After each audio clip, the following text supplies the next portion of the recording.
right, today I just wanted to kind of talk about grid size briefly and hiding buttons. If you're just starting out with Proloquo2Go, you might be wondering or asking your child or user's provider, what is the best grid size? There's all different types of options. You can choose a smaller grid size that creates the buttons to be a little bit larger, but then the vocabulary available is, you might have to go to the next page to get it. Or if you use a larger grid size, let me just choose this one.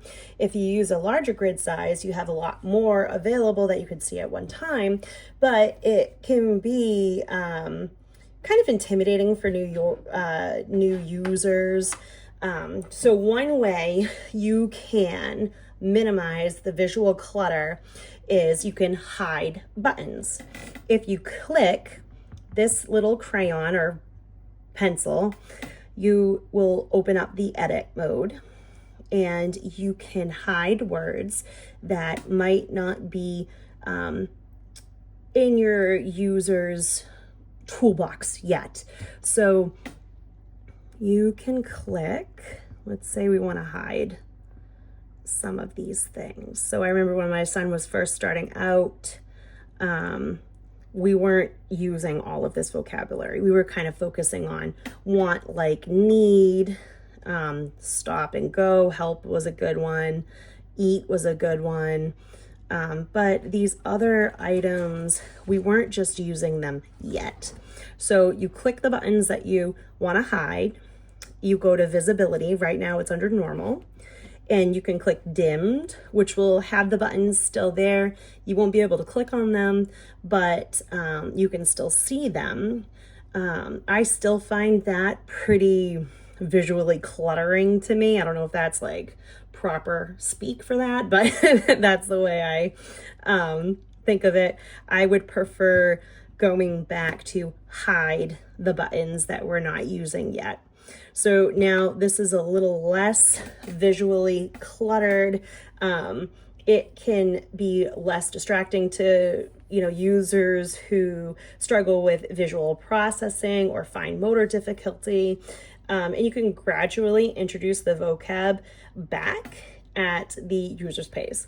So for instance, at the beginning we would say, like for my son, I want go, and let's say to the playground. I want go playground. But instead of just requesting, we could actually add can, or let's say do. Let's try these. So I'm gonna unhide these words. And now I can add or increase the vocabulary for him to be able to say, do you want to go? Do you want to go playground? So that's one way you can use the larger grid size, but reduce cognitive load on your user. Once again, new users, it can make the learning process less intimidating by having less buttons available. And say if you wanted to add all the buttons back, you can just quickly click this button that select all and go to visibility and normal, and it brings it all back. But it reduces visual clutter when you hide buttons. You can gradually reintroduce the vocab at the user's pace. And the best grid size really depends on the user's ability to touch and see the available language, and that could be dependent on, maybe their fine motor skills.